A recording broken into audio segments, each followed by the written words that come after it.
I want to speak tonight on the title, Feel the Emotion. Feel the Emotion.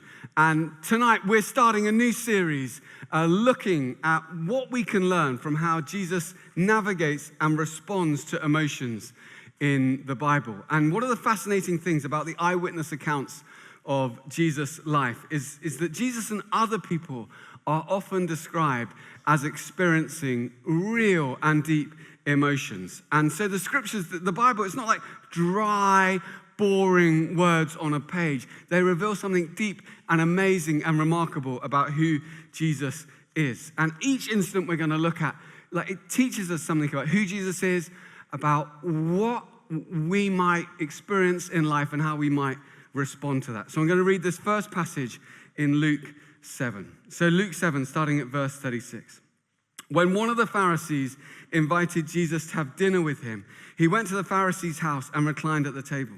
A woman in that town who lived a sinful life learned that Jesus was eating at the Pharisee's house. So she came there with an alabaster jar of perfume. As she stood behind him at his feet, weeping, she began to wet his feet with her tears.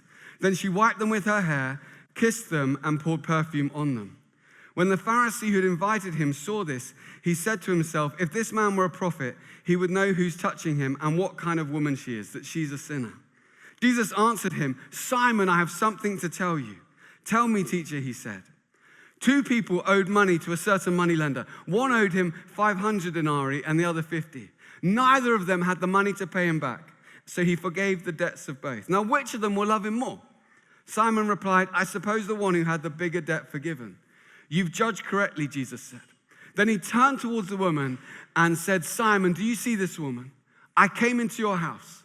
You did not give me any water for my feet, but she wet my feet with her tears and wiped them with her hair.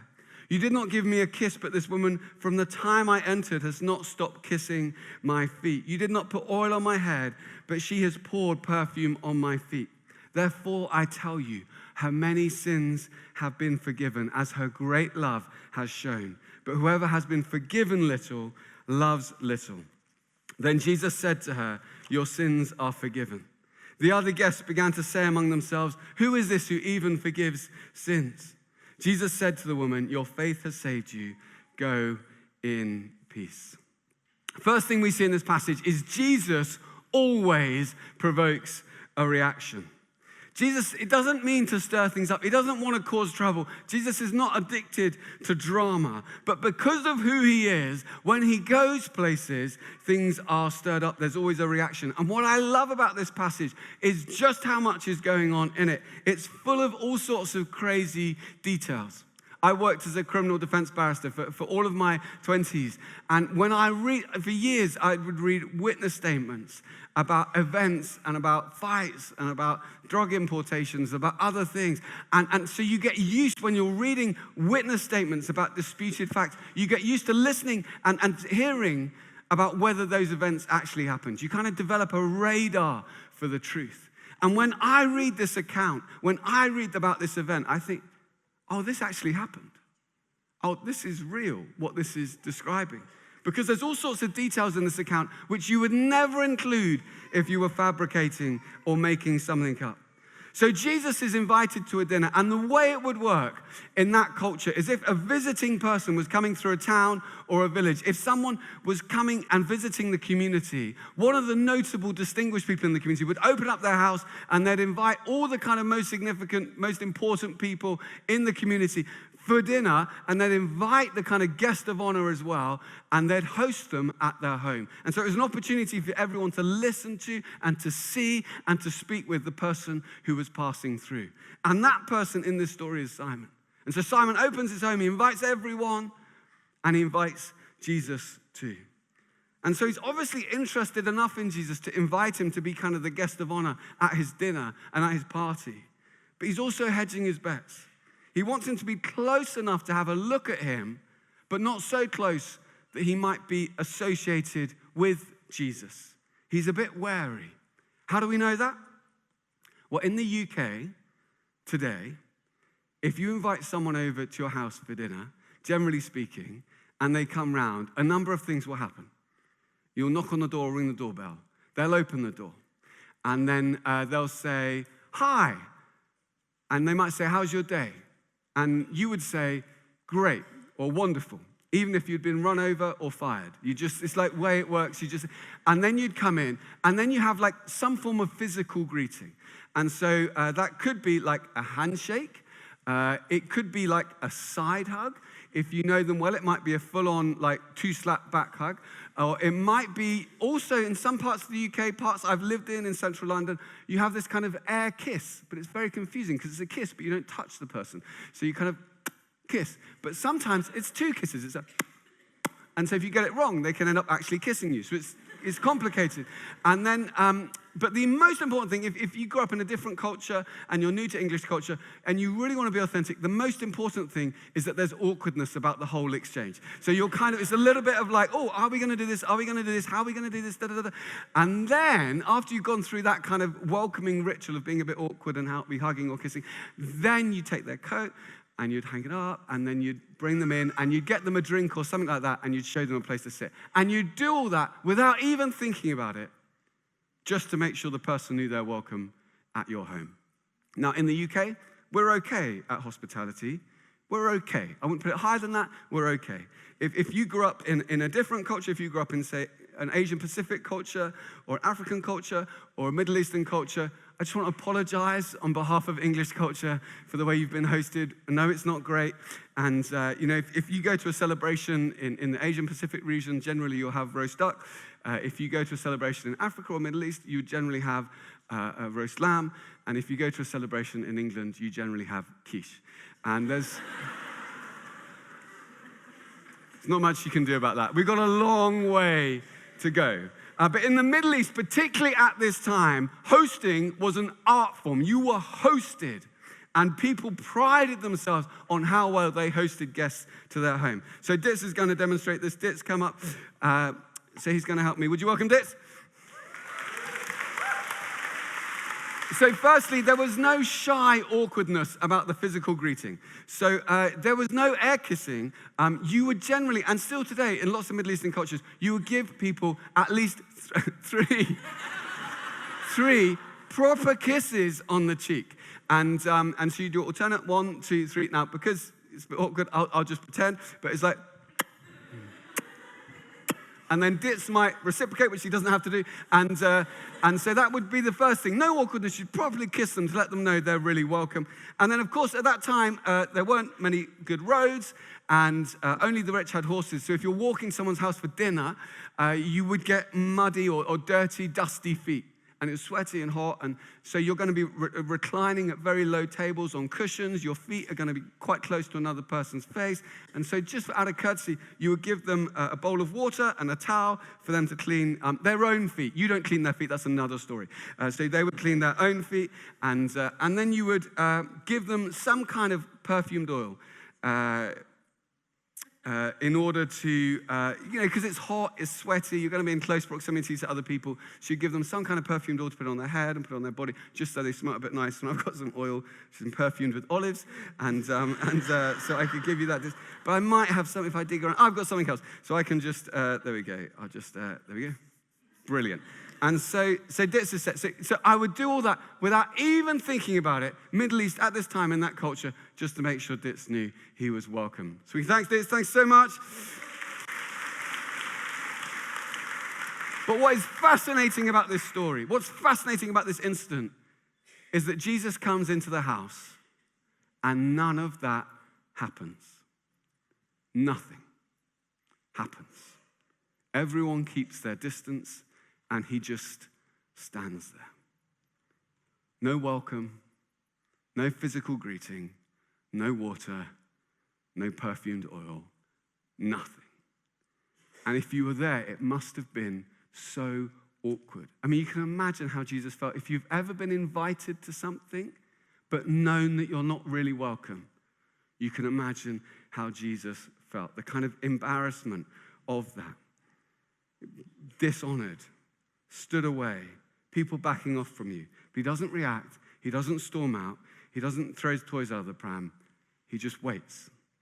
And it seems Simon is interested enough to invite Jesus, but not so interested enough to want to be associated with him. He doesn't want people to think that he might be one of Jesus's followers. And it seems he's held back by a number of things, but one of them is probably the fear of what other people might think of him.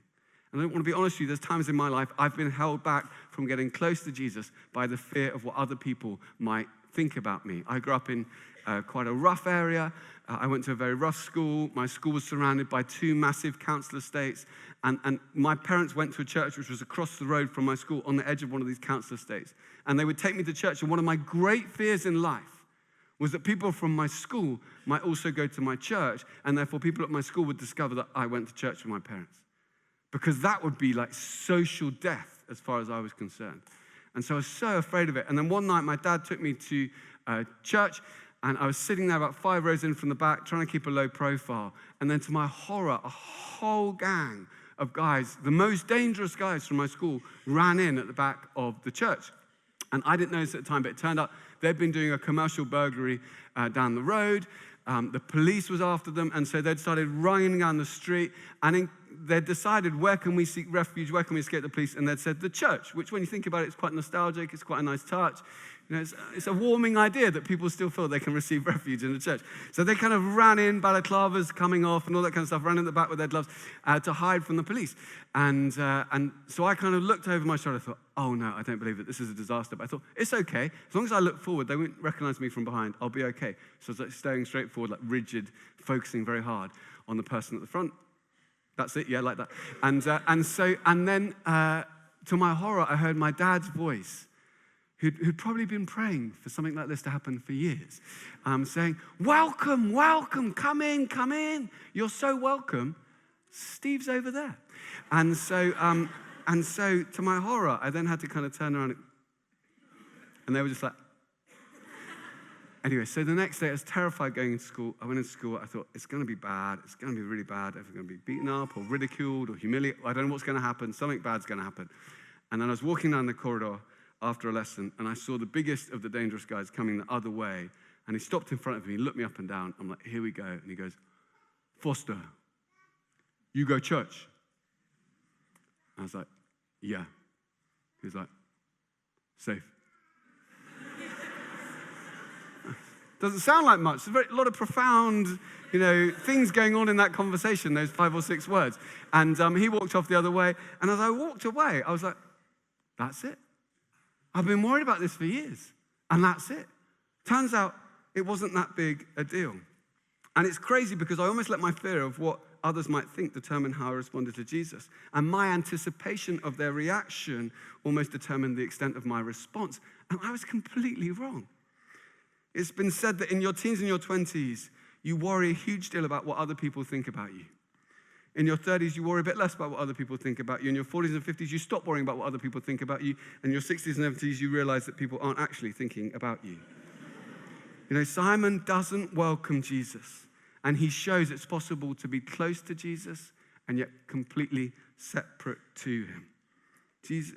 People always react to Jesus. But the second thing we see in the midst of all of that is that how you react to Jesus reveals your heart. The tension must have been palpable in the room. You could have cut the air with a knife. And at that time, a woman comes forward, and she's had a difficult life. Made a lot of mistakes. Messed up a few times. Some people think she might have been, kind of a sex worker. And she came to this private house, uninvited, when it's full of notable, important people. And she comes in to the house of a Pharisee. And we know that the Pharisees would sometimes stone people for being immoral. And she comes into the middle of this house. And the only reason she would do that is because she has seen or heard something from Jesus that makes her think that she might receive from him something different to what she receives from every other man in her life. She hears something from him that makes her think that she can be forgiven by him. And so she takes the risk of putting herself in what for her was quite a dangerous situation in order to get close to him. And she sees this whole thing unfold. And it's almost like she can't bear to see how Jesus is being treated. And so in front of everyone, she comes behind him and she kneels down by his feet and weeping, wets his feet with her tears, wipes his feet with her hair, kisses his feet, pours perfume on them. And you can just imagine, This is such a provocative scene. What everyone's thinking, what on earth is going on? They're taking a step back, giving him the cold shoulder. She's come really close and is embracing him. And Simon, who could have felt embarrassed, could have been challenged, could have thought, maybe I've got this wrong. Actually, he's offended and critical. Simon thinks to himself, if this man were a prophet, if Jesus was sent by God, he would know what sort of person is touching him, what kind of a woman she is, that she's a sinner, and he wouldn't let it happen. So interesting. So Simon sees her sin so clearly. It's often true in life that when you see other people's sin clearly, it means you've slightly lost sight of your own. Often we project onto other people what we're guilty of ourselves. The less we see it in ourselves, the more likely we are to see it in other people. When you judge other people, you actually reveal something about your own heart, and you're never closer to being a hypocrite than when you are pointing the finger at another person. I find it fascinating. He assumes that if God sent someone, that person wouldn't go anywhere near someone who lives a life like she has lived. It never occurs to him that God might have sent someone, God made flesh, Jesus, to actually come close to someone like that in order to save them from their life and transform their life and show them love and grace and mercy and forgiveness. And so he says to himself all this, and what's fascinating is though he says it to himself, though he thinks it, Jesus responds. So Jesus knows what Simon is thinking. If it's ever occurred to you, Jesus can read your mind. He knows your thoughts. It's not an emotion you feel that Jesus can't handle. It's not a thought you might think that Jesus is shocked or surprised by. And he asks this question. He says, 2 people owe money to a moneylender. One owes 500, one 50. One a year's salary, one just under a month. Neither can pay it back. And the person forgives the debts of both. Which of them will love him more? And Simon says, I suppose the one who had the bigger debt forgiven. Yes. And then Jesus says, do you see this woman? He knows he sees her. He knows he's judging her. I came into your house. You gave me no water. She wet my feet with her tears and wiped them with my hair. You gave me no kiss, and she hasn't stopped kissing my feet. You gave me no oil, and she's poured perfume over me. Her many sins have been forgiven, as her great love has shown. She already knows she's forgiven, and her gratitude for that forgiveness is overflowing in love and joy and celebration towards Jesus. It's so interesting, the woman and the Simon, they feel very different emotions. Simon just wants to keep his distance. The woman wants to get close. I guess my question to you today is, how do you feel about Jesus? How do you feel about him today? Not how much do you know or how perfect your life is, but how might you feel about Jesus today? What I love about this woman is that she doesn't let other people set the level of her devotion. She doesn't calibrate her response to Jesus based on other people's response. She doesn't let other people's pride or cynicism still her gratitude. She doesn't let other people dampen how she feels towards Jesus. Your welcome of Jesus is not dependent on anyone else's response. They might reject him. You can come close. You might be the only person in your workplace, your community, your business, your hospital, your family who wants to come close to Jesus. That's okay. Just because they don't doesn't mean you can't. It's fascinating. They both need forgiveness, the woman and Simon. The woman is well aware of it. And so she goes away forgiven and free, her debt paid. Simon is blind to it. So though his debt might seem small, he hasn't even begun to be free of it. Do you know the other thing I love about this passage? This woman was the most vulnerable person in the room, the person with the least power. And she's the person Jesus honors. She's the person Jesus lifts up in the sight of all the powerful, distinguished men. She's the person he seeks to protect by stepping in between their judgment and her and putting himself in harm's way and saying, no, she's done the right thing. And I'm going to forgive her. I've forgiven her. And she can go in peace because I have authority to forgive even sins, yes. And what does that do? It's amazing what it does. I mean, she shows great love because of her great gratitude. and her great gratitude leads to great joy. She must have walked out of that house honored by Jesus for her courage, her forgiveness assured, full of joy at the breathless wonder of forgiveness. Sometimes we think that joy leads to gratitude. But actually, gratitude comes before joy.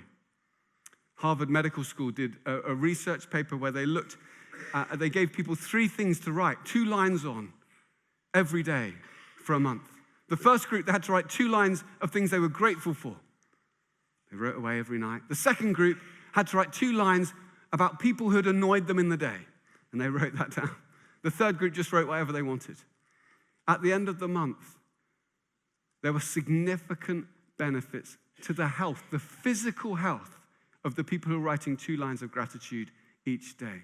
To the extent that Harvard said from their conclusions, it's probably good to cultivate some sort of attitude of gratitude in your life. Maybe prayer might help with that. Well, it might, Harvard. University of Pennsylvania asked 411 people to handwrite and deliver in person a letter thanking someone for something they'd done to them in their lives which they'd never previously properly thanked them. And it led to over a month of well-being improvements, which affected their mental and their physical health in clear ways. We think that joy comes before gratitude, but gratitude comes before joy. So Dit's going to help me demonstrate this.